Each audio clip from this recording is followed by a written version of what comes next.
अविघ्नमस्तु गणेशाय नमः। हे मोर ज्ञानी मंडली श्रोता मंडली, आज ये कथामृत धारा चैनल परिसर को आपण मानक समस्त ये अकिंचन सु अभिनंदन ज्ञापन करुछि। तेबे दर्शक मंडली, आजिर समाज रे चारिटी जिनिस दुर्लभ। आपण माने ए कथा को जानी छंती निश्चित, तो चैनल माध्यम रे आपण मानक स्मरण करे देबा मु कर्तव्य मने करुछि। सही चारिटी जिनिस जो दुर्लभ रही ए समाज को कलुषित करुछि।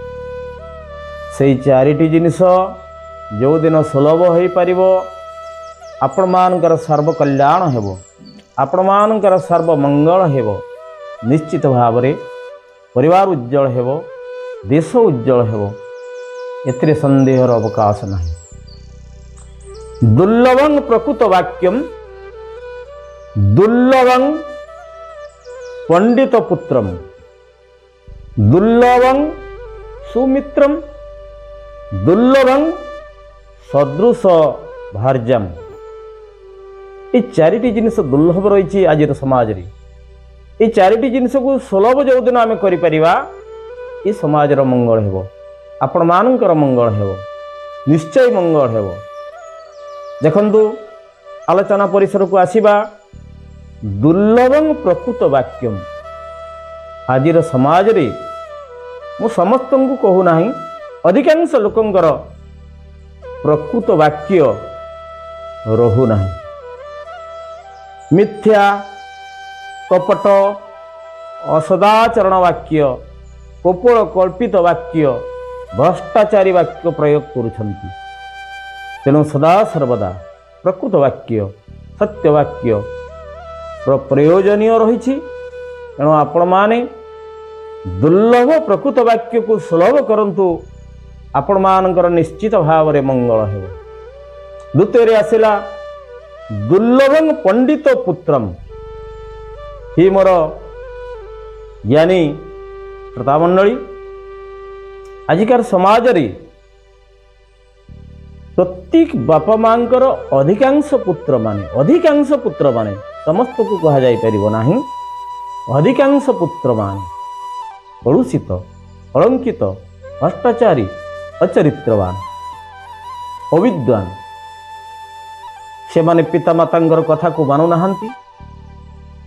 पिता धर्म पिता स्वर्ग पितरी प्रतिमा पन्नी प्रियंती सर्वदेवता जननी जन्मभूमिश्च स्वर्गादपि गरियसी।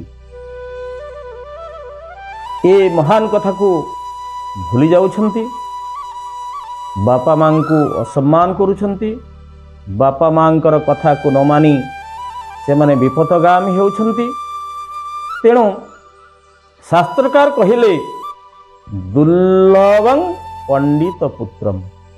यदि पंडित पुत्र, विद्वान पुत्र अर्थात शालीन पुत्र, कर्तव्यपरायण पुत्र, सुकर्तव्यवान पुत्र अभिवृद्धि समाज रे घटिबो, तेबे पुत्र समाजर निश्चित भाव रे मंगल होई परिबो, एतिरे संदेहर अवकाश नाही।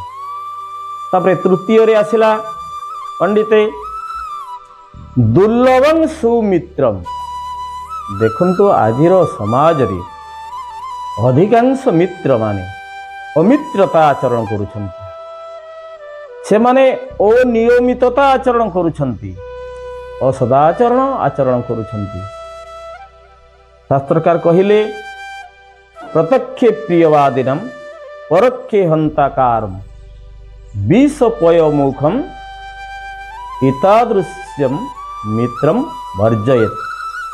जो मित्र प्रत्यक्ष मीठा कथा कहूछि, परोक्षरे घातक साजुछि, ई प्रकार बंधु को वर्जन करवा कर्तव्य बोली शास्त्रकार कहउछंती।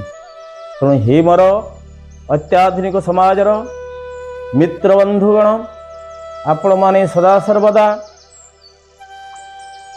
जे सुलभ पण को जागृत करंतु असत्यवादी होंतु नाही सुमित्र साजंतु सुबंधु साजंतु इंग्राजी रे गोटे सुंदर प्रवाद अछि a friend in need is a friend in deed तेणु बंधुर विपद बेले सहाय होंतु बंधुर विपद रे घातक साजंतु नाही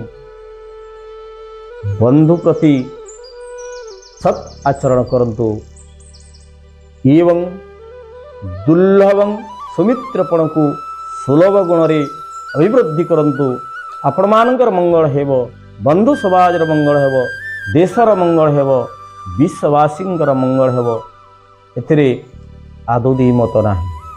चतुर्थ रे रहिला दुर्लभं सदृश भार्यम हे मोर दर्शक मंडली आजिर झीटी निश्चित भाव से काली भार्या साजुची गोटे कुलबधू साजुची आपण मैंने एक कथा जानती जिते बड़े आमर गोटे पुओ पाई आमे कुलबधूटी अनुसंधान करुछंती सेते बेले आमे गोटे भल झील खोजा आमर मुंड बिंधि जाउछि कारण ये अत्याधुनिक उच्च सभ्यता को आचरण करी अधिकांश झील माने समस्त झील नुहंती अधिकांश झील माने सी माने उच्च सभ्यता को आचरण करी नग्न रूप धारण करुछंती अशालीनता को वर्ण करुछंती विभ्रांतिकर चरित्र को आचरण करुछंती।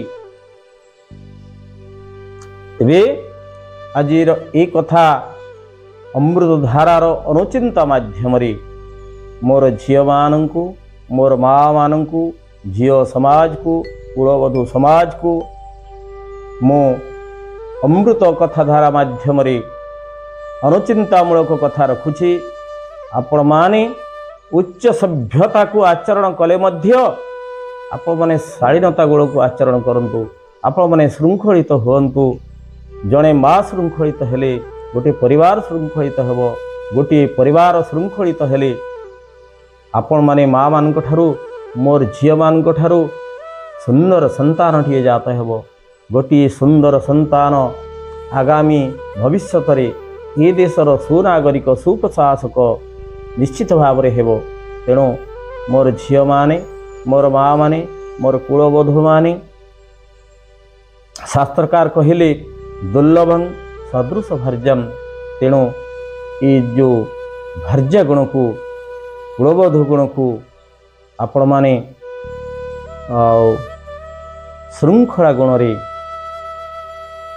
अभिवृद्धि करी आपण मानकर निजर मंगल कामना करंतु जो परिवार को कुलबधू होई आसीबे से कुलर मान बढ़ांतु से कुलर मर्यादा को बढ़ांतु सुसंतानर जननी होंतु निश्चित भाव रे ये संसार उज्जवल हेबो। ये होछि आजिकार मोर ए कथा अमृत धारा माध्यम रे चारि गोटी अनुचिंता चारि गोटी दुर्लभ कथा वस्तु को आपण मानक निकट रे मो उपस्थापन कली। निश्चित भाव रे आपण माने ए चारिटी दुर्लभ कथा वस्तु को सुलभ कले आपण मानकर समस्तंकर मंगल हेबो ये देशर मंगल हेबो परिवार उज्जवल हेबो भारतवर्ष उत्कलवासी मंगल हेबो विश्ववासींकर मंगल हेबो एतरे कोनसी संदेहर अवकाश नाही। मु आज एही संक्षिप्त अनुचिंता वाणी को आपण मानक निकट रे उपस्थापन करी आजिकार क्षुद्र अनुचिंता को मु एठी विश्राम रखुछि। जय जगन्नाथ।